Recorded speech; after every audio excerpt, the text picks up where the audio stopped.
Boa noite, irmãos. Graça e paz a todos. Vamos abrir as nossas Bíblias na carta aos Hebreus, capítulo 3.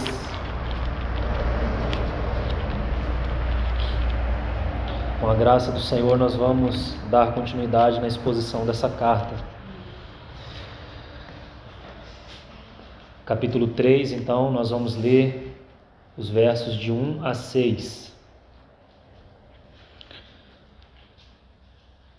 Diz assim: Por isso, santos irmãos, que participais da vocação celestial, considerai atentamente o apóstolo e sumo sacerdote da nossa confissão, Jesus, o qual é fiel àquele que o constituiu, como também o era Moisés em toda a casa de Deus.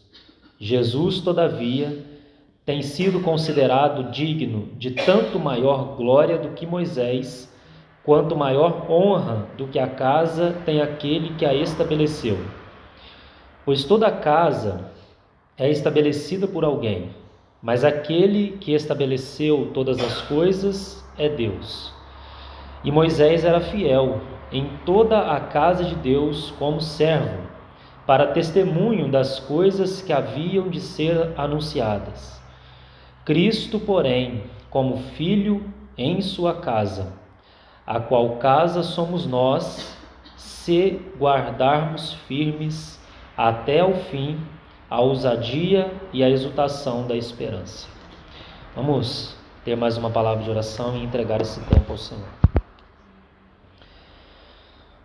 Pai, nós somos gratos a Ti por mais esse tempo diante de Tua palavra, na dependência do Teu Espírito para nos ensinar.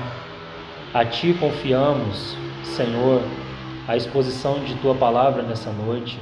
Já Te agradecemos por nos dar Tua palavra na abertura, por poder, com honra e gratidão, louvar o Senhor por meio de um cântico.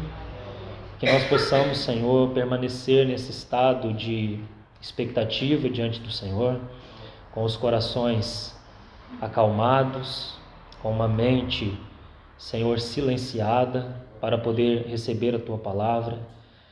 Senhor, nos ajude, em especial eu te peço, na exposição dessa carta tão tremenda, assuntos tão sérios, profundos, um tão grande chamamento a nós, o Teu povo, que já pertencemos ao Senhor, mas que precisamos avançar, Senhor, para que o Teu testemunho, Senhor, seja levado adiante, para que a glória seja dada ao Teu nome de maneira devida por aqueles que já Te pertencem. Nos ajude, Senhor, para que nós respondamos aquilo que o Senhor tem nos dado, que nós possamos andar de acordo com a luz que temos recebido de Tua parte, Senhor. Em nome de Jesus que nós oramos. Amém. Amém. Então, irmãos, com a graça do Senhor, nós vamos seguir. Temos feito uma exposição seguida, sequencial da carta, sem pular nenhum verso. Temos feito isso já, tem sido um costume do que o Senhor tem me dado, Fizemos isso em Jó, fizemos isso em Tiago, estamos prosseguindo em Hebreus, e eu acredito que tem tudo a ver esses escritos, em especial por tratar de um tema chamado recompensa, um tema chamado reino e as consequências de tudo isso para nós. E já é importante dizer que os irmãos perceberão que eu já disse que é uma marca característica da carta aos Hebreus, ela ir avançando no ensino e na exortação. Então é como se o Espírito ele começasse colocando de uma maneira um pouco mais geral algumas questões, e ele começa a aprofundar na medida que há o progresso na carta. Assim é o Senhor como um mestre, porque a gente não suporta toda a luz da revelação de uma vez só. Então nós precisamos ir aprendendo do Senhor e permitindo que Ele vá lançando mais luz. Então os irmãos vão perceber que nós vamos começar a aprofundar em algumas questões sérias na carta também, na medida que formos avançando no ensino também, junto com o ensino do próprio Espírito deixado na carta. Então nós vamos tratar de alguns temas sérios, Teremos nossas vidas sondadas pela luz do Senhor nessa carta. Já digo aos irmãos para não passar facilmente adiante, diante do que tem ouvido nessa carta, nós vamos precisar, irmãos, rever algumas coisas de nossas vidas mesmo, do curso da nossa vida, da luz que o Senhor tem nos dado, e verificar se de fato temos respondido a essa luz. Nós vamos tratar de alguns temas, os irmãos vão perceber, eu estou deixando isso já evidente, já na abertura, para que os irmãos percebam que nós vamos sim aprofundar em algumas coisas que não tratamos ainda de maneira intensa nessa carta, porque entendo que o Espírito faz assim conosco, né? E há um princípio, irmãos, para o ensino do Senhor Jesus nos Evangelhos que se aplica também, e já aí há uma nota para os irmãos sondarem os corações. E o princípio é: o Senhor ensinava de acordo com a capacidade dos ouvintes. Então o Senhor não dá a mais e nem a menos da capacidade que cada um tem de suportar a revelação. Então nós precisamos sondar já isso diante do Senhor, tá? Então, irmãos, apenas um apanhado geral do que vimos até então. Nós vimos no capítulo 1, verso 1 a 4, as glórias de Cristo. É assim que a carta começa, e é aí que ela se mantém de maneira enfática em revelar-nos mais das glórias de Cristo, e também, por outro lado, as demandas que isso produz também para nós, o seu povo, né? Tendo visto essa glória, a responsabilidade diante dessa glória vista. É isso que nós vemos no capítulo 2, né? Diante da exortação lá. Por isso, nós temos que nos apegar com mais firmeza às verdades ouvidas, a verdade que foi nos dada no Filho. Ele é a verdade revelada, a palavra final, né? Depois, no capítulo 1, verso 5, até o final do capítulo 2, nós temos a superioridade do Filho de Deus sobre os anjos. Então vai enfatizar a sua natureza divina. Ele, como Filho de Deus, ele é superior aos anjos. Aí entramos no capítulo 2, versos 1 a 4, na primeira exortação da carta aos Hebreus, que trata do quê? Que trata da negligência, do descuido, né? De justamente não se apegar ao que tem sido ouvido, ao que tem recebido. E isso se aplica, irmãos, a todos os momentos das nossas vidas, quando o Senhor dispensa sua palavra, sua luz a nós, seja no quartinho particular, mas especialmente no reunir, quando temos recebido a palavra. O que nós temos feito com a luz recebida? Então, nós temos nos apegado ou temos sido descuidados, né? E aí há várias questões práticas que nós tratamos, por exemplo, na carta de Tiago, né? O que significa se apegar? Significa você levar a palavra com você, significa você considerar essa palavra, né? Não descartá-la facilmente, não esquecer ela, chegou na porta, você já esqueceu a palavra, né? Já vamos tratar de outras coisas, vamos falar de outras coisas e nos esquecemos. Não há um tempo silencioso na presença de Deus com a palavra recebida. E qual a consequência disso? Ela não terá profundidade em nós, né? Porque depende do exercício das nossas faculdades em direção à palavra. Então não esqueça isso, essa é a primeira exortação da carta, porque tudo mais depende disso, irmão. Tudo na nossa vida cristã.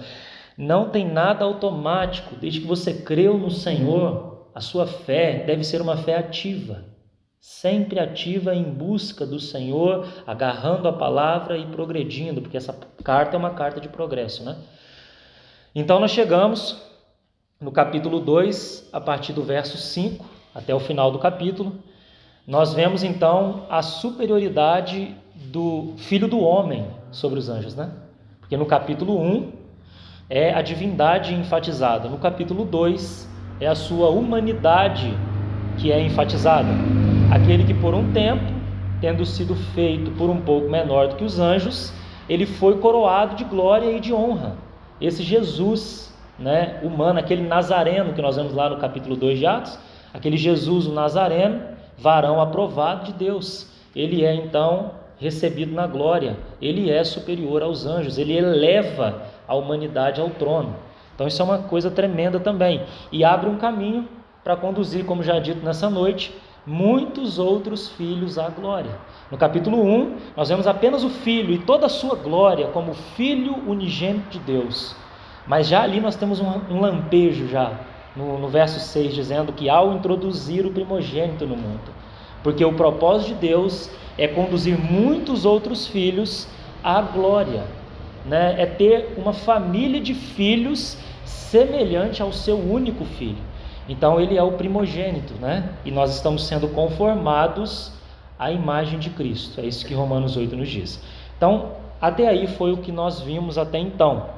Então, chegamos ao capítulo 3. E, irmãos, o Espírito é tremendo. E eu vou usar essa palavra. Ele usa uma lógica, né, um raciocínio tremendo.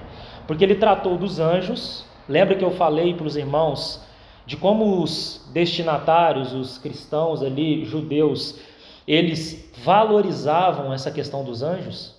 Até porque a lei, como diz no capítulo 3 de Gálatas, ela foi promulgada, ela foi dada por intermédio de anjos. Então eles consideravam muito o ministério angelical, né? E então o autor começa justamente mostrando que Cristo é superior aos anjos, né? Estabelecendo a singularidade de Cristo nesse contraste com os anjos. Mas, irmãos, olha como o Espírito é tremendo no ensino. Agora ele vai introduzir um novo personagem aqui vamos colocar nesse contraste com Cristo. Sabe qual é? Moisés. E não poderia ser outro, irmão, porque tem toda uma relação, os anjos, a lei e o legislador, Moisés. Então agora nós vamos entrar numa sessão de ensino, a terceira sessão, se os irmãos já quiserem anotar aí, né, você tem esse esboço, tá, irmãos? Isso foi passado nas introduções que nós fizemos, mas eu sempre repito, na medida que vamos entrando nas sessões, para facilitar a compreensão dos irmãos. Então nós entramos na terceira sessão de ensino da carta aos Hebreus. Terceira sessão de ensino. E o tema dessa sessão é que Cristo Jesus é superior a Moisés. É isso que nós vemos aqui nesses 6 primeiros versículos. Então ele não é superior apenas aos anjos, ele é superior a Moisés, ele é superior a Arão, ele é superior a Davi, ele é superior a tudo e todos. Cristo é singular, Cristo deve ter a primazia, somente Cristo e ninguém ao lado dele, comparando-se como que tendo a mesma glória, né? Que nós não cometamos esse erro. E às vezes fazemos isso, irmãos, de maneira bem sutil, quando nosso coração é dividido com outras coisas, né? Que o Senhor nos ajude a respeito disso. Então, irmãos, o meu encargo ele é tão objetivo nessa noite. Eu tenho algo realmente para dizer aos irmãos, que eu não quero me prolongar muito na introdução. Eu quero já começar a exposição desse capítulo 3. Eu peço aos irmãos que redobrem a atenção. Nós vamos começar a tratar de algumas coisas aqui já sérias na carta aos Hebreus. Redobrem a atenção. Se porventura eu não conseguir citar tudo para os irmãos anotar, nós vamos citar algumas referências, algumas coisas. Eu peço aos irmãos, revisite o áudio, verifique o que está sendo dito, tá? Para que não haja nenhum equívoco. Se houver algo que eu disser que está colocado de maneira inadequada, me ajude, para que nós possamos compreender bem juntos as Escrituras, tá? Então eu peço aos irmãos, mesmo num dia com uma rotina como temos, que por favor, diante de tantos desafios, vamos focar para poder receber de fato tudo que o Senhor tem para nós nessa sessão. Então chegamos ao verso 1, e ele começa assim. Já queria ressaltar essa expressão: por isso, santos irmãos. Essa expressão aí, por isso, santos irmãos. Então essa terceira sessão de ensino, ela começa de uma maneira muito maravilhosa e colocando a base para que nós possamos ser exortados depois. Isso é tremendo, porque o Senhor é tremendo como o mestre. O seu Espírito nos ensina de maneira precisa.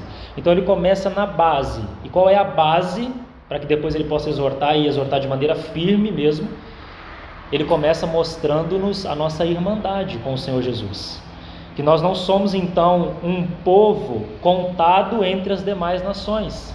Nós somos um povo separados por Deus, isso significa ser santo, postos à parte, e não apenas postos à parte, mas postos à parte para Ele. Então é aí que começa essa sessão de ensino, mostrando que nós somos um povo diferente das demais nações.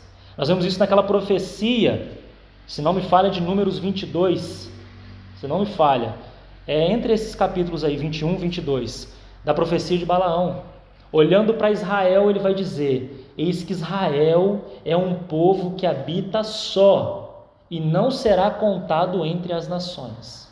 Nós podemos usar de maneira bem cuidadosa essa figura do povo de Israel aplicando à igreja, como que dizendo, a igreja, ela é um povo que habita só, ela não é contada entre as nações, ela é um povo posto à parte. É aí que começa, tremendo. Mas eu quero acrescentar um segundo aspecto, e aqui eu já peço aos irmãos, considerem isso diante do Senhor, porque esse aspecto de que nós fomos postos à parte, isso nós já temos escutado há muito tempo aqui juntos, né? Nós sabemos que o Senhor Jesus, por sua obra, e quando o Espírito foi derramado, isso nós estamos vendo no Pentecostes, nós fomos postos à parte, não é mesmo? Para o Senhor Jesus. Mas há uma expressão no Novo Testamento que eu queria colaborar como que um aspecto complementar. Eu queria que os irmãos abrissem comigo, eu poderia citar, mas eu quero abrir para os irmãos visualizar isso nas Escrituras. 1 Coríntios capítulo 1. Então, por um lado, nós somos santos, postos à parte. Isso diz a nossa posição em Cristo, é um fato imutável, amém? Você já entende isso, né, irmão? Nós somos postos à parte porque nós estamos em Cristo. Agora, olha o que esse verso nos diz. Vamos ler o verso 1 também. Paulo, chamado pela vontade de Deus para ser apóstolo de Jesus Cristo, e o irmão Sóstenes, a igreja de Deus que está em Corinto. Olha aí, um lado da moeda agora. Aos santificados em Cristo Jesus, ou seja, postos à parte. Mas o que diz agora? Chamados para ser santos. Com todos os que em todo lugar invocam o nome de nosso Senhor Jesus Cristo, Senhor deles e nós. Irmão, você está entendendo? Então, por um lado, no fato objetivo, como consumado, nós somos postos à parte. Nós não somos um povo contado entre as nações. Agora, há um chamado para nós andarmos de acordo com essa posição. Você conseguiu entender, irmão? Então, não há apenas o fato objetivo, há também aquilo que nós temos que experimentar de maneira relacional com o Senhor. Nós somos santos e somos chamados para ser santos. Paulo vai escrever de outra maneira isso. Você pode anotar? Efésios capítulo 4. Isso vai traduzir para nós ainda mais o que eu estou querendo dizer para os irmãos. Efésios 4, Paulo vai dizer assim, versos 1 e 2. Rogo-vos, pois, eu, o prisioneiro no Senhor, diz Paulo, que andeis de modo digno à vocação a que fostes chamados. E ele vai descrever depois embaixo o que significa andar de maneira digna, lá em capítulo 4 de Efésios. Leia, irmãos, leia isso. Então eu queria abrir já essa exposição do capítulo 3 dizendo isso. Por um lado, nós somos santos, porque fomos postos à parte pela obra do nosso Senhor Jesus. Ele comprou para si um povo que lhe pertence, que não é como as demais nações, mas agora ele chama esse povo a andar de maneira harmônica, digna, com essa posição que eles foram colocados. Irmãos, aí já começa o Espírito a nos exortar. Será que temos andado de maneira harmônica, digna, com aquilo que nós temos recebido do Senhor juntos? Temos visto tudo que o Senhor fez por nós, toda a obra que Ele fez por nós e todas as maravilhas e bênçãos que são oriundas desta obra, que vieram desta obra a nós. Agora, irmãos, o que isso tem gerado de resposta em amor ao Senhor? Paulo vai dizer assim, escrevendo também a igreja de Corinto, que o amor de Cristo o constrangia. Ele se sentia como que amarrado em algemas. Tamanha era a resposta a esse amor, ele se sentia pertencente, completamente capturado. Você está entendendo, irmão? E toda a vida de Paulo foi de alguma maneira, irmãos, atraído por essa visão, por esta posição, seja lá o que for você quer chamar. Agora, irmãos, e as nossas vidas? E as nossas vidas? Será que tem correspondido, de fato, à posição a qual o Senhor já nos colocou em Cristo? Ou não? Então, irmãos, eu temo que nós percamos esse lado complementar. que nós vejamos só o objetivo e não vejamos o subjetivo, que é a experiência. Entende? Somos chamados para ser santos, a viver essa vida à parte para o Senhor, a viver em devoção e amor a Ele, em consagração, entregando tudo o que somos e tudo o que temos, falado lá no Marcos capítulo 10. Não é esse o assunto tratado ali? Agora temos que admitir como, irmãos, nós mantemos nossas vidas ainda nas nossas mãos, como as coisas são nossas, né? Agarramos isso e damos a essas coisas um valor que elas nunca tiveram, não é mesmo? Porque nós não temos andado de maneira digna. Quando estou falando primeiro para mim. Não andamos de maneira digna. E a consequência disso, irmãos, é desastrosa na nossa vida cristã. Não há avanço, não há progresso. Ficamos aqui 10, 15 anos ouvindo a palavra e nada muda, porque não respondemos à graça. Entende? Paulo tratando isso, que não me fale em 1 Coríntios 15, eu acho que é isso. Ele vai dizer que a graça não se tornou vã para ele. Antes de tudo, ele havia trabalhado muito mais do que todos os outros. E ele termina como deveria terminar. Contudo, não eu, mas a graça de Deus comigo, cooperação. Não é a graça sozinho, nem o homem sozinho. É a graça e o homem cooperando juntos. Vocês conseguiram entender, irmãos? Amém? Estão comigo? Conseguiram entender? A posição e andar de maneira digna a isso. Nós vamos ver melhor, na medida que caminharmos nesse capítulo, o que significa isso. Porque logo abaixo nós vamos tratar do assunto da casa de Deus. E vamos ver, irmãos, como é sério esse assunto. Estarmos aqui, simplesmente estarmos, não nos constitui casa para Deus. Entende? E nós vamos ver o que isso significa. Qual o caminho para sermos casa para Deus. De fato, quais são as demandas. E passa por nossas vidas, cada um tratando sua própria vida diante do Senhor, né? Porque casa é um testemunho coletivo, mas o testemunho coletivo é constituído de pessoas e que cada um precisa tratar a sua vida diante do Senhor, porque aí cada pedra vai sendo colocada e nós temos uma casa para Deus, né? Mas vamos com calma. Então, podem retornar lá para Hebreus, para nós continuarmos de maneira bem cuidadosa. É aí que ele começa, irmãos.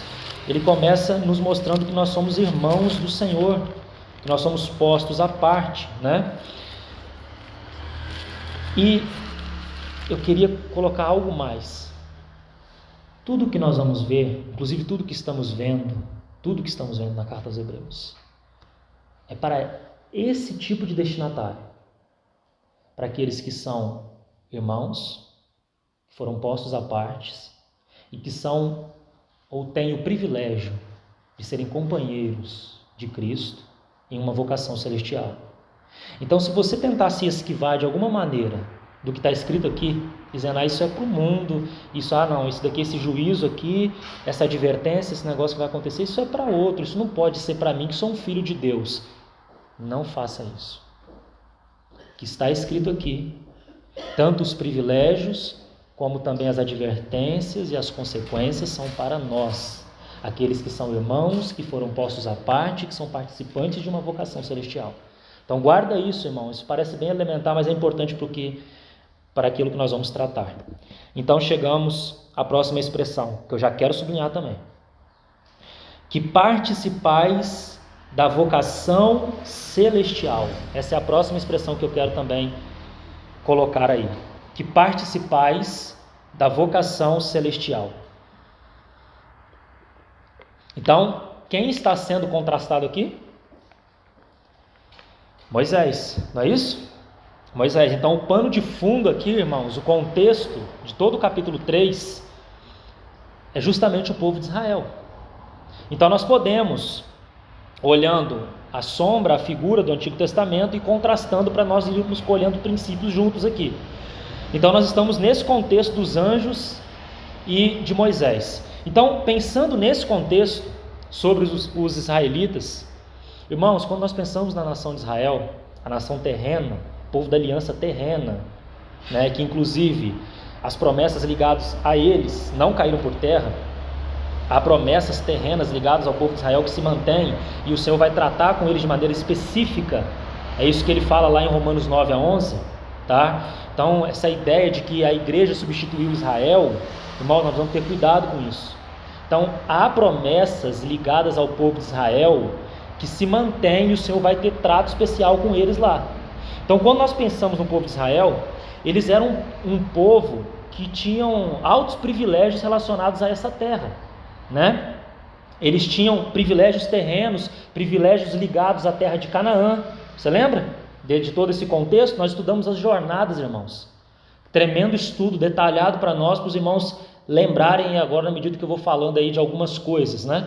Os irmãos lembram-se de como foi aquele jornadear, quais foram os desafios daquele tempo, por que a primeira geração falhou, caindo prostrada no deserto.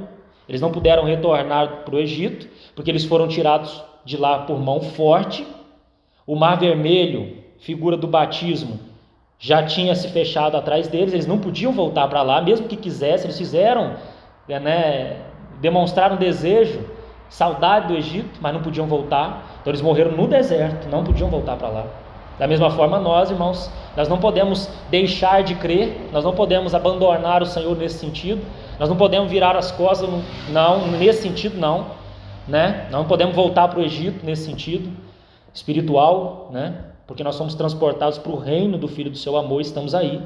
Então tudo que vai acontecer é do deserto para lá, do deserto para lá, não lá, de onde o Senhor nos tirou, né? Então, quando nós pensamos nesses privilégios terrenos e contrastamos com os privilégios que nós, a igreja do Senhor, possuímos, nós vemos que os nossos privilégios são muito superiores àqueles privilégios terrenos da nação de Israel. E por isso, as demandas também para nós são superiores. A nossa vocação, nosso chamamento não é terreno, nosso chamamento é celestial. A nossa vocação é celestial. Por isso que Filipenses 3:20, um outro texto para você anotar aí, diz o quê? Que a nossa pátria está nos céus, de onde nós aguardamos o Salvador, o Senhor Jesus Cristo. Então, veja, a nossa pátria está nos céus, de onde aguardamos. Aí nós já pegamos esse verso, transportamos para nós de maneira automática e falamos, aleluia, nossa pátria está lá, ó Senhor, aguardamos, né? Calma, algumas coisas precisam ser vistas aqui, algumas perguntas precisam ser consideradas por nós. Primeiro, já compreendemos de fato, irmãos, que a nossa pátria está nos céus? Já? Se já, então a resposta é, em nossas vidas, nós aguardamos o Senhor Jesus. Agora, irmãos, como precisamos admitir que nossa vida, nossa conduta e tudo mais dá um contra-testemunho disso, em muitos sentidos. Nós falamos de uma maneira muito bonita, Maranata, vem Senhor Jesus, ó Senhor, nossa pátria está nos céus, ó nós te aguardamos Senhor. E aí quando nós vamos ver realmente, irmãos, as motivações, as intenções do coração, o apego a coisas materiais, o egoísmo, o mundanismo e todas as outras coisas poderiam ser nomeadas, nós vemos que isso não é verdade, que nós não aguardamos o Senhor é coisa nenhuma, que nós queremos é esta terra mesmo, né? Parece que nós estamos diminuindo a nossa vocação celestial a uma vocação terrena, né? Como se nós pudéssemos agarrar as coisas aqui nesse mundo. Ó Senhor, Maranata, mas espera mais um pouco, né? Não vem agora. Irmãos, deixa eu te dizer uma coisa, o Senhor sabe quem verdadeiramente o está aguardando, Ele sabe. Nós podemos dizer um Maranata aqui e impressionar uns aos outros, mas o Senhor não é enganado pelas aparências. Ele sabe quem o está aguardando e quem não o está aguardando. Então, irmãos, nossa vida diante do Senhor e diante também das pessoas, porque o Sermão do Monte diz o quê? Que nós somos sal da terra e nós somos luz do mundo. Você não pode esconder, a cidade, ela está edificada sobre um monte, e nem pegar a luz e esconder debaixo do alqueire, mas sobre o velador, e alumia todos os que estão pela casa. Assim também brilha a vossa luz diante dos homens, para que, vendo as vossas obras, glorifiquem ao vosso Pai que está nos céus. Então, também diante dos homens. Qual é verdadeiramente a proclamação que nossas vidas têm dado? De que de fato nossa pátria está nos céus e que aguardamos o Senhor?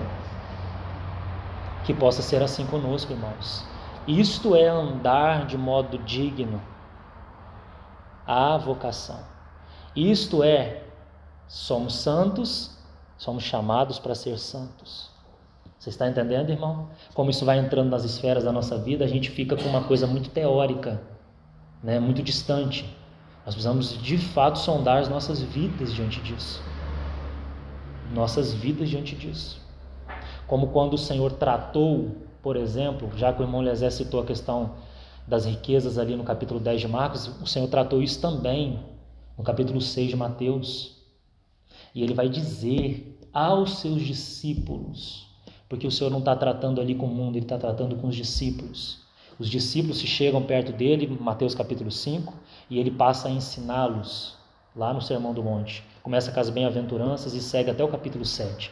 Aos seus discípulos ele vai dizer que o dinheiro concorreria com ele no coração dos seus discípulos. Você acha que você está livre disso, irmão? Você acha que todo esse esquema montado no mundo depende do quê? Do dinheiro. E o Senhor vai mostrar que o que está, não é só o dinheiro físico, é o que está por trás, é Mamon, é um Deus que concorre conosco, concorre com o Senhor, perdão, nos nossos corações. E ele vai dizer que é impossível. Impossível. Aí a gente fala, não, eu posso amar um pouquinho e você, né? O Senhor vai dizer, é impossível amar a Deus e as riquezas, porque ou você vai servir a um e vai odiar o outro. Por que você troca o impossível por outra palavra, irmão? A palavra está dizendo que é impossível. Então, você está entendendo? Estou citando um ponto, que é o assunto das riquezas, de vários outros que poderiam ser citados. Então, irmãos, nós precisamos considerar essas coisas diante do Senhor. Vamos para a próxima expressão aí. Considerai, capítulo 3 de Hebreus, verso 1, considerai atentamente o apóstolo. Também vamos parar aí. Vocês estão vendo que nós vamos fazer esse trabalho, né? E sim, vai ser esse trabalho mesmo, para que nós possamos de fato ser ajudados. Irmãos, às vezes a gente lê a Bíblia e não entende, né? Então nós precisamos pedir ao Senhor que revele, há um pano de fundo aqui. Há coisas que estão por trás que nós precisamos cavar. Pedir ao Senhor, nos mostre mais, Senhor. Eu quero ser edificado por Tua Palavra. E a esses o Senhor vai revelar os segredos do seu coração, né? Porque o Senhor deseja nos ensinar. Então, considerai atentamente o apóstolo. Deixa o sumo sacerdote por um momento, vamos pensar nessa figura do apóstolo. Então, nós já falamos em outros momentos sobre essa palavra considerai. Você lembra que o sentido dela é de você pegar um telescópio, colocar num objeto e não tirar os olhos dele. Não tirar os olhos desse objeto contemplado, manter ali. E ele está dizendo, olha, considerem o apóstolo com A maiúsculo. Quem é esse apóstolo? O nosso Senhor Jesus. Mas ele está contrastando esse ofício do apóstolo com Moisés, não é isso? Porque Moisés é o pano de fundo aqui. Aí você fala, mas havia apóstolo lá? Irmãos, não interessa se aparece a palavra apóstolo. O que interessa é o significado do apostolado, segundo as Escrituras, que sim nós encontramos na vida de Moisés. Porque o apóstolo é alguém que é enviado da parte de Deus. Apóstolo significa isso, um enviado. Hoje os homens acrescentaram um monte de coisa a essa palavra apóstolo, né? Para poder sobressair aos demais. Não, um apóstolo é um enviado da parte de Deus, alguém que é encarregado por ele e enviado por ele, preparado e enviado por ele, né? E Moisés era esse. Moisés foi um enviado, né? Ele foi um mensageiro iluminado por Deus. Ele foi lá, você lembra? No Egito, com uma palavra de Deus. O encargo já estava sendo gerado lá, né? Lá no palácio já. Você lembra toda a história de Moisés? Lá já o encargo estava sendo gerado, depois ele é enviado de novo ao Egito com uma palavra de Deus. Ele é usado por Deus como uma figura de Cristo para retirar o povo do Egito, que é a figura do mundo, né, desse império das trevas. Então Moisés, sem dúvida, era um apóstolo. Agora, vamos pensar por um momento aqui, nessa função de apóstolo, no que toca a nós também, como que respondendo a esse ofício. Quando nós pensamos na história do povo de Israel com Moisés, isso é muito importante, irmãos. Para desfrutar das bênçãos, sendo já povo do Senhor, tendo já saído do Egito, ou sido retirado como um forte de lá, para desfrutar das bênçãos que viria a partir da saída do Egito, o que o povo deveria fazer com Moisés, que era um apóstolo, um enviado da parte do Senhor? Eles deveriam ouvir, crer, né, e obedecer aquilo que Moisés dizia. Então, essa relação simples mesmo que eu queria ressaltar aqui. Para poder avançar nas bênçãos, e aqui nós estamos falando num contraste com recompensa, com o reino, com obter tudo aquilo que o Senhor tem para nós, para poder avançarmos nesse caminho, irmãos, não basta só um assentimento, não basta só a gente só concordar na mente, não, crer e obedecer. Essa relação de fé simples com o Senhor. Era disto que dependia todo o avanço do povo de Israel para obter as bênçãos terrenas que lhes fora dada por Deus. Agora nós que possuímos uma vocação celestial, um chamamento muito superior, bênçãos relacionadas não apenas o aqui e agora, mas relacionadas ao reino milenar futuro, para que nós avancemos nesse caminho e também possamos obter tudo isso, irmãos, isso não acontece de maneira automática também conosco. É a mesma relação que nós vemos no tipo, mas agora olhando para o Senhor Jesus, que é o nosso único apóstolo com A maiúsculo, né? Ele é o apóstolo singular. Olhando para ele, qual deve ser a nossa relação também, para que possamos ser um povo que avance, que herde as promessas, que receba a recompensa da herança, que reine com Cristo. Qual é o caminho? Crer e obedecer o que o apóstolo também nos está dizendo. Porque não é justamente isso que no capítulo 3 vai ser tratado? Sobre desobediência e incredulidade? Então, irmãos, preste atenção. A Bíblia deixa muito claro, que haverá diferenças entre o povo do Senhor. Não estou tratando com o mundo agora, estou falando do povo do Senhor. Aqueles que são santos irmãos, participantes de uma vocação celestial. Entre esse povo haverá diferenças. Haverá aqueles que irão reinar e aqueles que não irão reinar. Aqueles que receberão um galardão completo, outros que receberão um galardão menor. Alguns que receberão disciplina no tribunal de Cristo. Segundo aos Coríntios capítulo 5, verso 10, diz assim: porque importa que todos nós compareçamos diante do tribunal de Cristo, que é um tribunal familiar, o mundo não está aí, é só a igreja que vai comparecer aí. Segundo aos Coríntios 5,10, o bema, um lugar, uma plataforma elevada, um tribunal familiar. A igreja vai comparecer aí e diz assim: importa que todos nós compareçamos diante do tribunal de Cristo para recebermos o bem. Aí todos nós enfatizamos, aleluia, nós vamos receber o bem lá no tribunal de Cristo, né? Tudo que fizemos, Senhor, me dê, né? Mas diz assim, também o mal que tiver feito por meio do corpo. Então parece, irmãos, que a Bíblia faz essa diferença, né? E essa palavra compareçamos, que aparece ali em 2 Coríntios 5,10, no original sabe qual é? Diz assim, se fosse no original: porque importa que todos nós sejamos manifestados diante do tribunal de Cristo, para recebermos o bem ou o mal que fizermos por meio do corpo. Manifestados. Sabe, irmão? Sabe os intentos que está escondido aí no seu coração e no meu?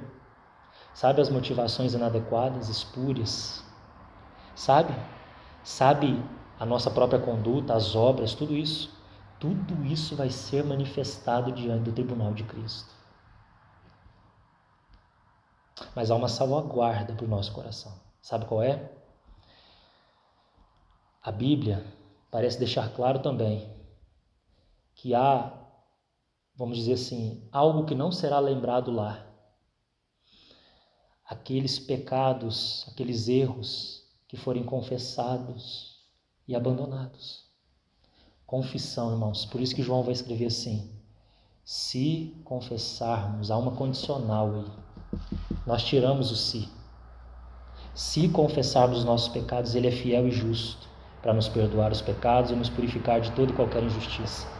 Mas é necessário, irmãos, que estejamos, é por isso que eu estou trazendo essa palavra, em constante vigilância.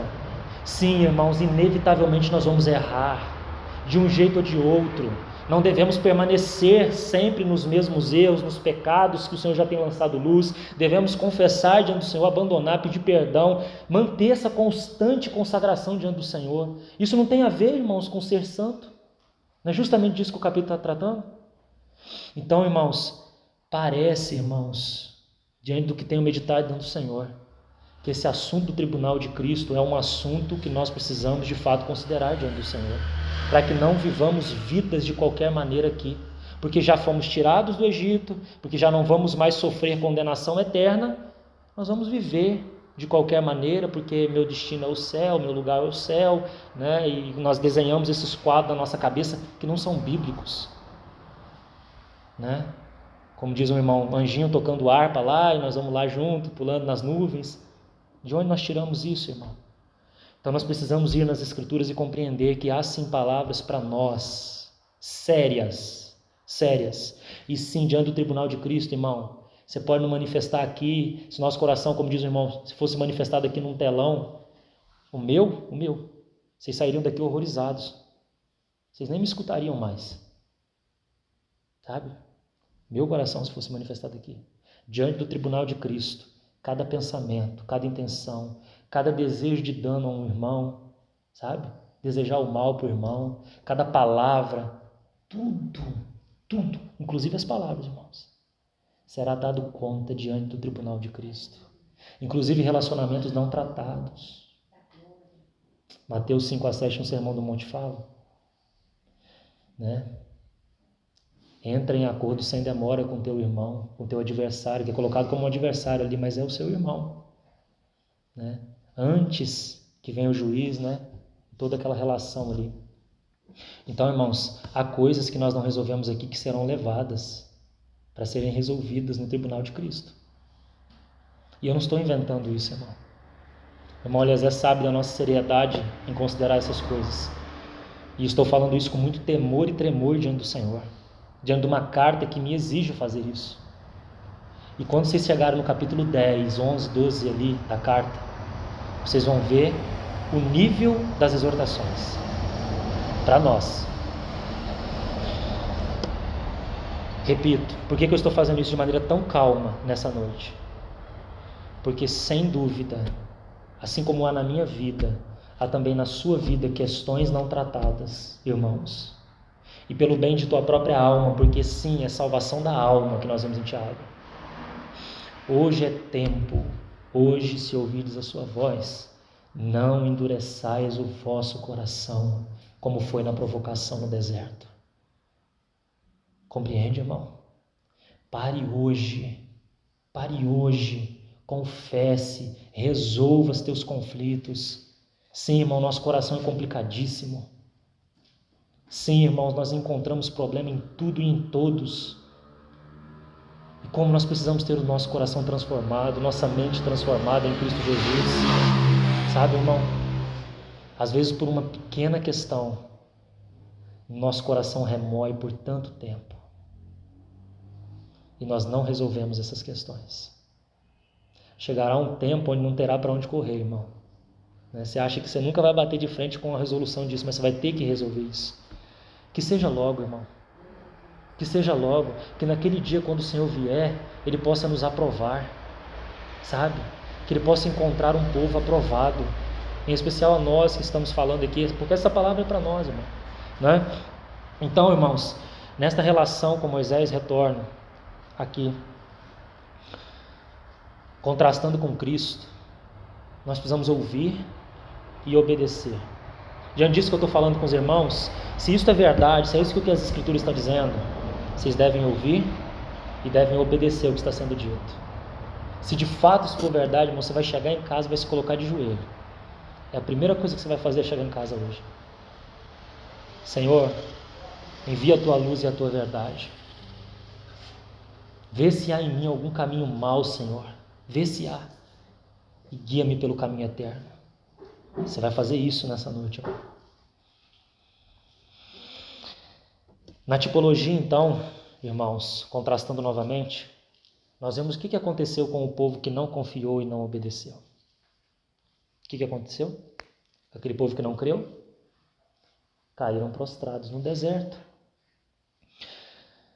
A figura da tipologia é tão linda, irmãos, porque mesmo os israelitas, embora redimidos pelo sangue, né, eles foram tirados de lá pelo sangue e foram separados para Deus por meio do batismo, lá tipificado pelo Mar Vermelho, eles falharam em desfrutar das bênçãos da posição que lhes era dada, né?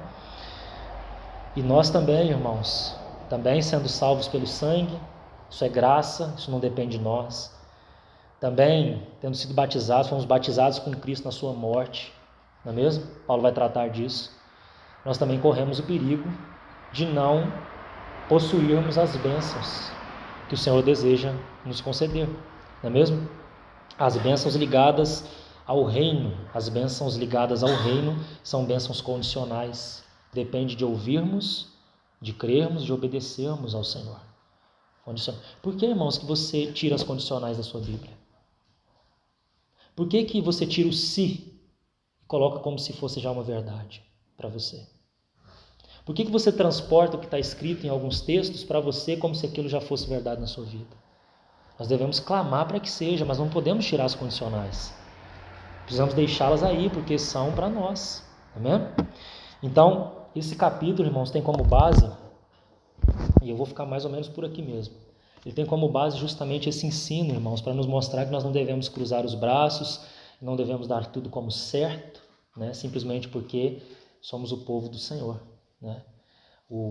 A demanda para nós é muito mais elevada, né?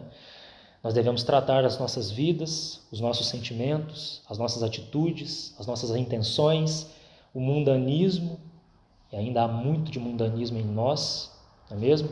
E mundanismo não são coisas só escancaradas não, tá, irmão?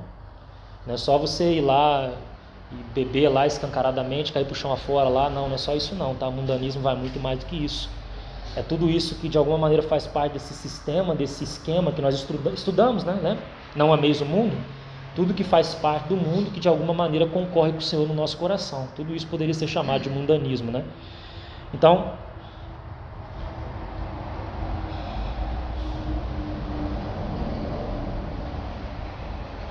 vou terminar com uma nota só. Estou pensando se eu sigo aqui, mas eu vou terminar com uma nota só. E nós seguimos no próximo momento.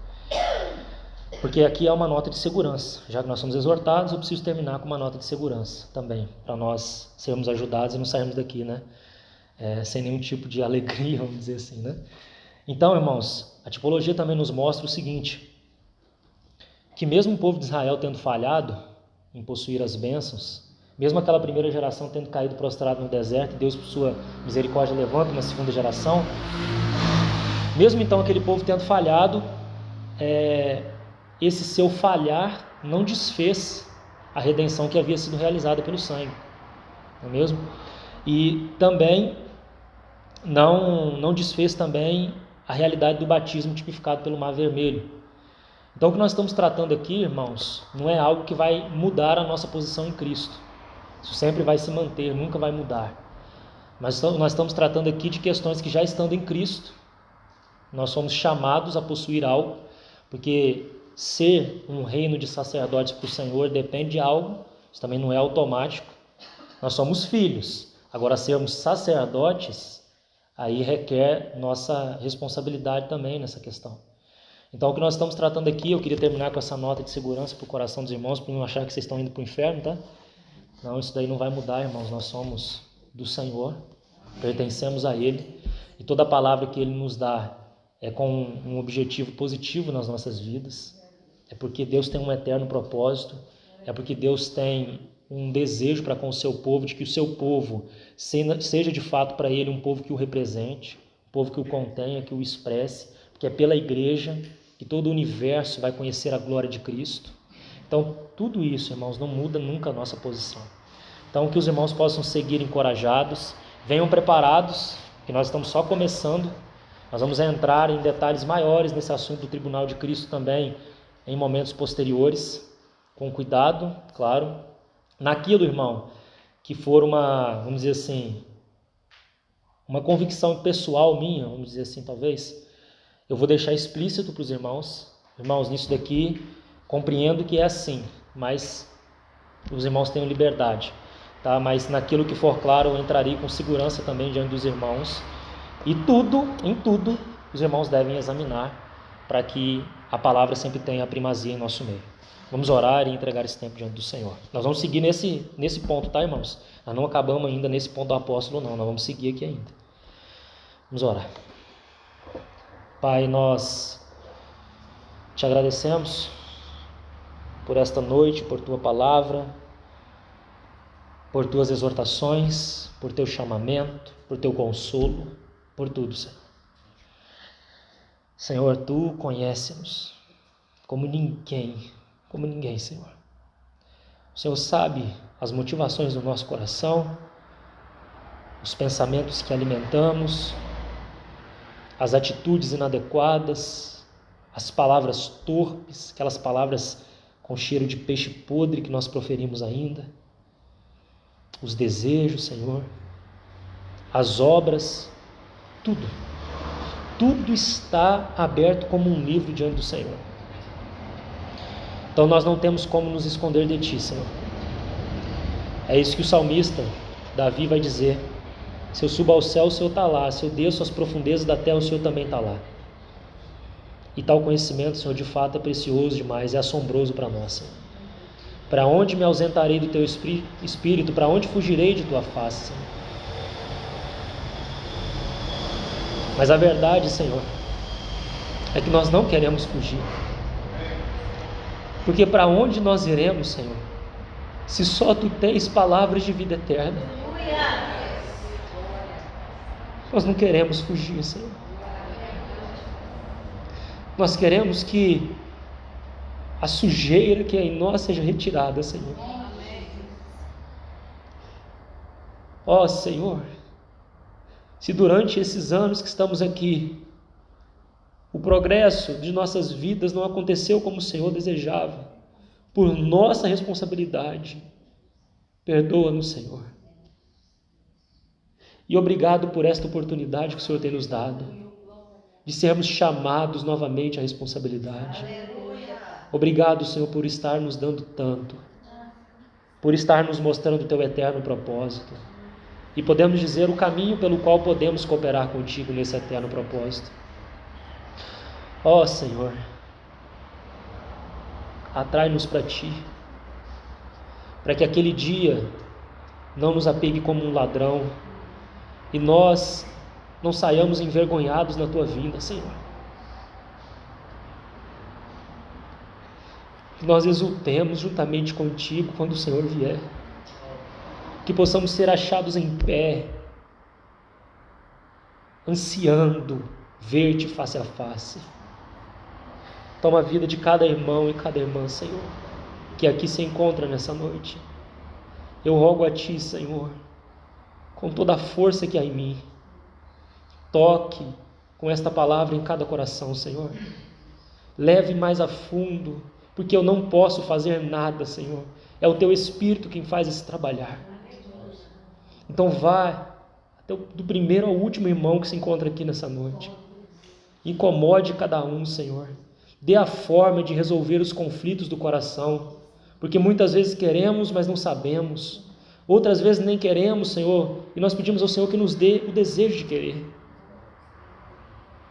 Nos ajude nesse processo todo, Senhor, para que tudo isso redunde em glória para Ti mesmo. Em nome de Jesus, nós nos confiamos a Ti e a Ti somente. Amém, Senhor. Amém.